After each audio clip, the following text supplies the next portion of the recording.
네, 계속 이어서 하겠습니다. 마음의 신비 끝내며 첫 번째 글에 이어서 두 번째 글입니다.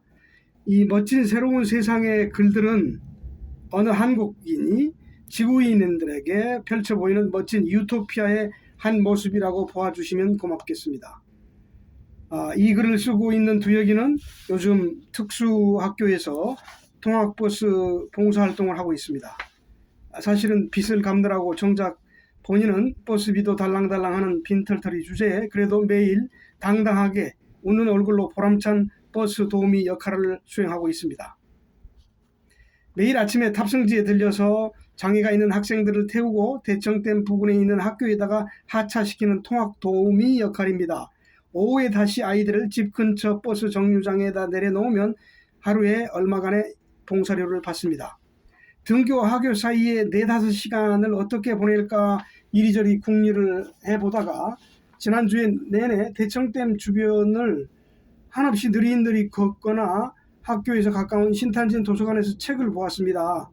다른 도서관에서, 한밭도서관이나 가수원 도서관에서 대출하고자 했으나 워낙 이 책이 인기가 많아서 빌리지 못했던 빠칭코하고 중국 작가 위하의 최신작 원청을 여기 도서관에서 예약을 통해서 지금 보고 있습니다. 파친코를 읽어보고 이민진 작가가 치열하게 살아온 제1일본인 자이니치의 삶을 잘 그려놓았음을 알게 되었습니다. 특히 파친코 1권 8쪽의 글이 지금 제가 이 글을 쓰는 입장에서 아주 강렬하게 마음에 들었습니다. 내게 한국인은 지적으로나 감성적으로나 깊이 있는 이야기의 주인공이 될 가치가 있는 이들이다. 온갖 놀라운 상황들을 견디며 분투해 왔기 때문이다. 자, 한국인은 다른 이웃나라 사람들과 무엇이 크게 다릅니까? 요즘에 K-팝, K-푸드, 온갖 K-문화가 전 세계적으로 인기가 있다고 하는데 이것이 일시적인 유행으로 그치고 말 것인지 21세기 지구촌의 주도적인 문화 흐름으로 자리를 잡을지 좀 진지하게 생각해 볼 때가 되었습니다. 그래서 지금 유대인과 한국인 누구에게 희망이 있는가 글을 지금 링크 시켜놨습니다. 유대인들한테는 더 이상 희망이 없습니다. 유대인들은 샤일록의 후세이고 정말 이런 말 하기 싫지만 지구에서 떠나야 됩니다. 외계인들의 후손이 맞습니다. 나는 우리네 전통에 면면이 흘러내려오는 정신문화, 다시 말해서 조상의 얼에 주안점을 두고자 합니다. 한국의 마음과 한국인의 영혼은 주변 나라 사람들과 어떻게 다릅니까? 정말 색다른 의미가 있고 세계인들과 다른 특징이 있는 것입니까? 한국 문화 중에서도 정신문화 내지는 마음속, 영혼에 관한 그런 이야기를 해보고자 하는 것입니다. 사실은 그런 이야기가 지금까지 마음의 신비를 통해서 하고자 한 이야기죠. 의식주에 얽매여 사는 보통의 인생살이나 돈이나 명예나 권력, 섹스 등 세상 일은 지내놓고 보면 얼마나 허망한 짓거리입니까? 그래서 진실되고 오래 남아 우리 가슴을 울릴 만한 순수의식과 영혼의 이야기에 포커스를 맞추려고 합니다. 어울 윤성희님의 1만 년의 외출 50번째 글입니다.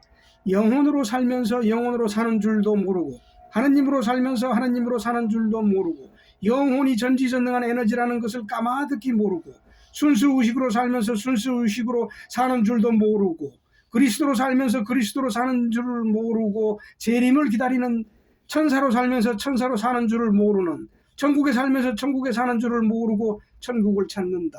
세상이 마음에 가득하니 자유로울 수가 있을까? 육체를 느끼는 자가 순수의식이다.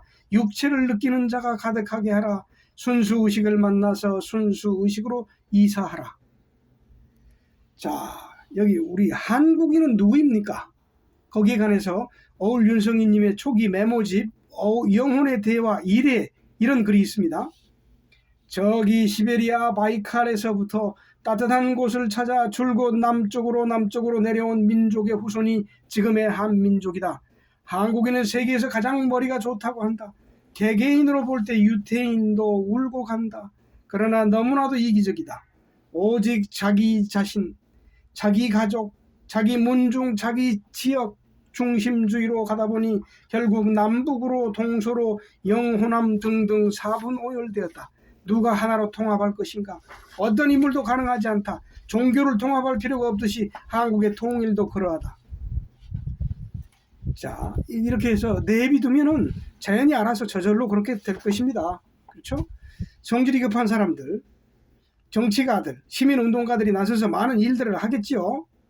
또 그 과정에서 부분적으로 통합도 이루어지겠지만 근본적인 하나됨은 역시 자연스럽게 어느 날 한꺼번에 다 이루어질 것입니다.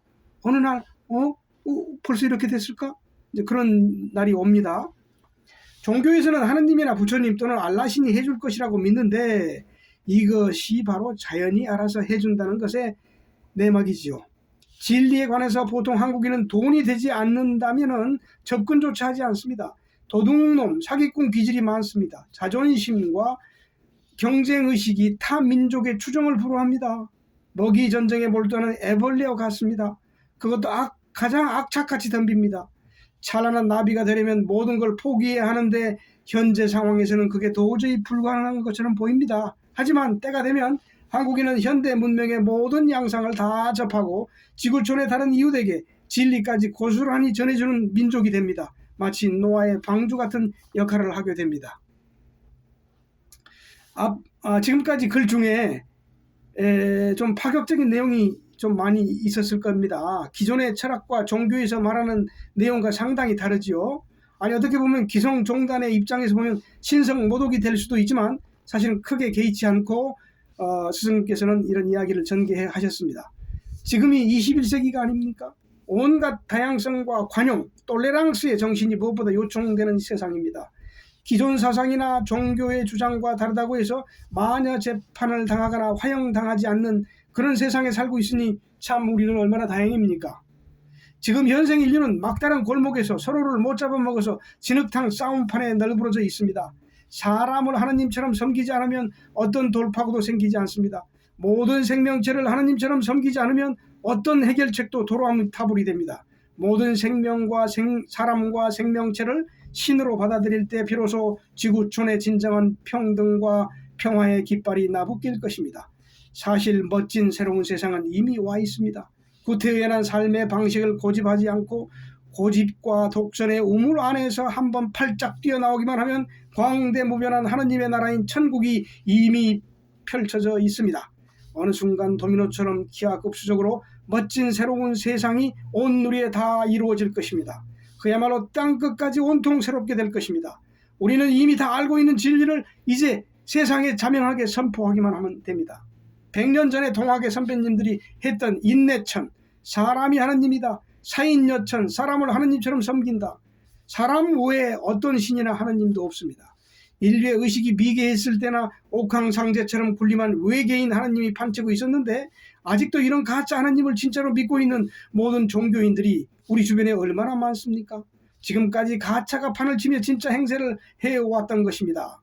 죽어서 가는 천국이나 극락 그런 거 분명히 없습니다. 사후심판도 없습니다. 양심이 좀 남아있는 사람들은 죽기 전까지 의식적으로 무의식적으로 마음의 괴로움이 좀 남아서 힘들어할 뿐이죠. 이것이 심판이라면 심판이죠. 인내천 이야기가 나왔으니까 동학에 관해서 조금만 더 이야기해 보겠습니다. 종교를 떠나서 동학이야말로 조선 500년 사상과 이념을 마무리하고 새 세상을 여는 기폭제의 역할을 하였고 앞으로도 그럴 것이라고 봅니다.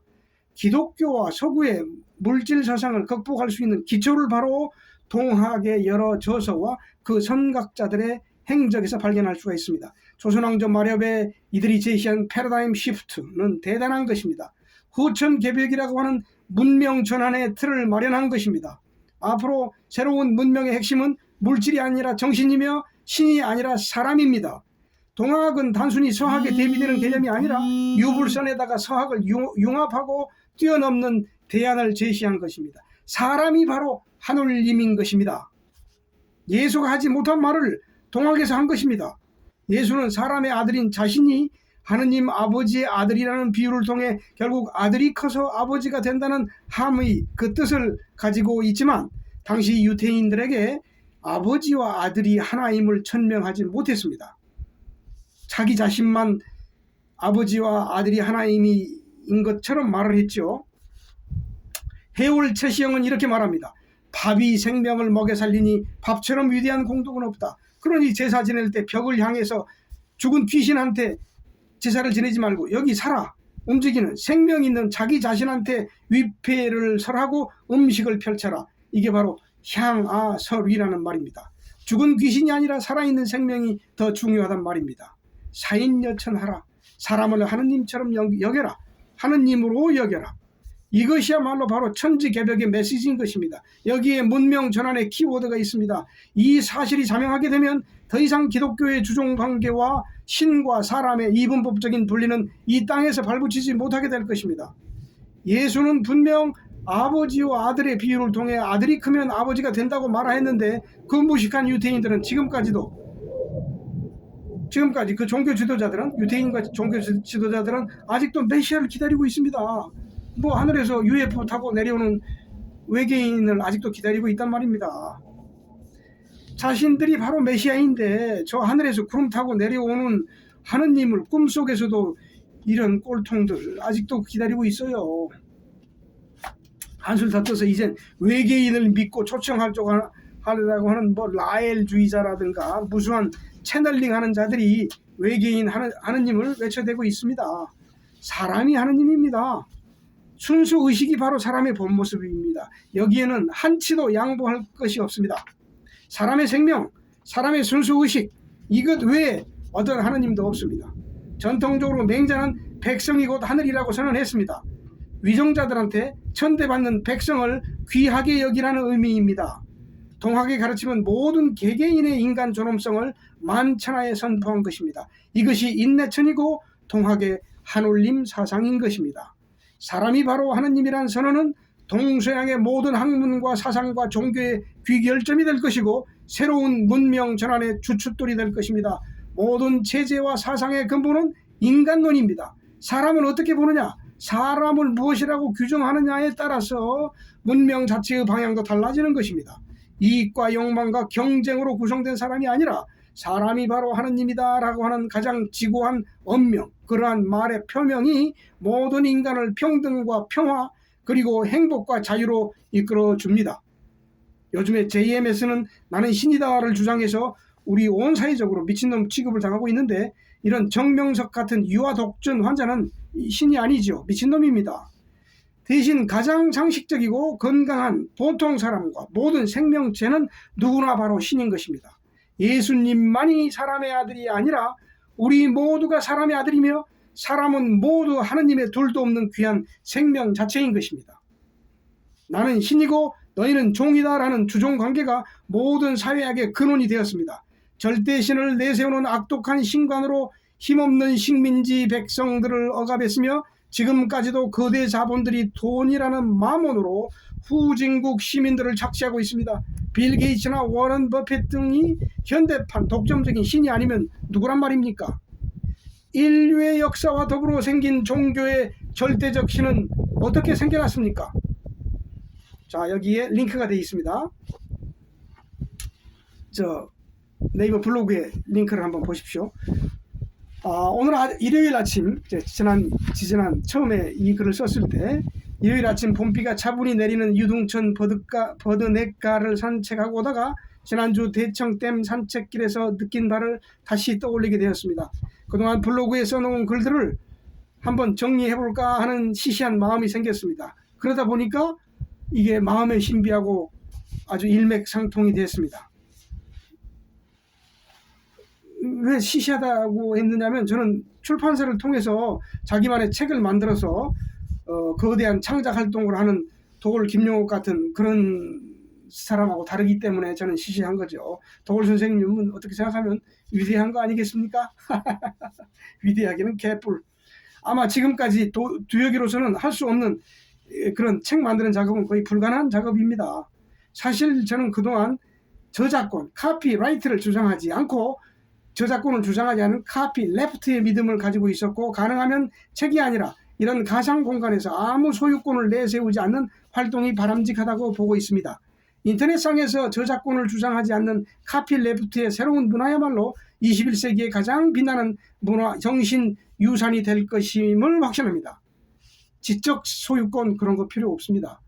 그렇죠? 떼돈을 벌었던, 윈도우를 만들어가지고 떼돈을 벌었던 마이크로소프트의 빌 게이츠 같은 시대는 이미 끝나고 있습니다. 앞으로 다가오는 지구촌은 초국경의 사회, 세계 시민 사회가 되어야 합니다. 온갖 다양성을 관용의 정신으로 수용하고 살벌한 약육 방식과 극단적인 양극화에서 벗어나야 합니다. 너 나 없이 서로 어울리고 다 함께 나누는 세상에서 진정한 무소유의 유토피아가 반드시 와야 되고 반드시 올 것이라는 굳센 믿음을 가지고 있습니다. 그렇지 않으면 우리는 견딜 수 없는 문명의 전환점에 서 있습니다. 지금 이 혼돈의 상황에서 한 걸음도 더 나갈 수 없다는 절박한 몸부림이 없다면 우리는 이제 절망할 수밖에 없습니다. 전 지구적인 코로나 팬데믹으로 사람들은 국경의 문이 더 좁아지고 러시아의 푸틴이나 중국의 시진핑이나 북한의 김정은 같은 구시대의 잔재 같은 추한 독재자들이 일시적으로 지금 득세하고 있지만 세계가 하나 되는 도도한 흐름은 이제 누구도 바꿀 수가 없는 대세가 되었습니다. 노사 80장에 보면은 소국 가민의 그런 글이 있습니다. 아주 소박한 전원주의자들의 희망사항이 될 수는 있지만 이것이 세계사의 흐름이 되지는 않습니다. 나라를 작게 유지하고 백성의 수를 적게 하라. 그러면 사람보다 100배, 10배, 100배 힘을 내는 기계가 있어도 사용하지 않게 된다. 백성이 자신의 생명을 중요하게 여기므로 멀리 이사가지 않게 된다. 비록 배와 수레가 있어도 그것을 탈 이유가 없다. 비록 갑옷과 병기가 있어도 그것을 사용할 이유가 없다. 사실은 그 지역 단위로 볼 때는 이렇게 되겠죠. 그러나 전 세계적인 지구촌이 하나가 되는 것은 거역할 수가 없습니다. 자, 이런 노자의 소박한 이상주의하고 달리 갈수록 국경의 장벽은 낮아지고 여건만 있으면 지구촌 어디라도 자유롭게 왕래할 수 있는 초국경의 시대가 이미 와 있습니다. 못된 독재자들이 폐쇄된 이념을 고집하며 꽉 막힌 정책을 우기며 자기의 영토를 자기네 땅이라고 우기면서 국경의 장벽을 높이고 있지만 더 이상 민족국가나 철조망 높은 울타리를 고집 피우면 지구촌의 주민이 될 수 없는 큰 흐름 속에 우리는 살고 있습니다. 자, 지금까지 이 멋진 새로운 세상의 글 중에 조금을 여기에 마음의 신비에 마무리 짓는 글을 하기 위해서 여기에 좀 인용했습니다. 1932년에 올더 석슬리의 멋진 신세계라는 책은 인류의 미래를 비관적으로 본 디스토피아의 소설입니다. 반면에 여기 지금 멋진 새로운 세상의 이 글들은 또는 어울 스승님의 마음의 신비의 글들은 인류가 소망해온 온갖 바람직한 모습을 있는 그대로 그려보고 예측한 것이라고 볼 수 있습니다. 자, 이번 지구의 멸망은 멀지 않았다고 볼 수 있습니다. 이건 뭐 종말론이 아닙니다. 기후 대격변을 대비해서 국제 종자 보관소가 있다는 뉴스를 접하고서 이런 생각이 듭니다. 노아의 방주처럼 사람도 어디에 저장할 수 있을까? 그런 생각이 들어요.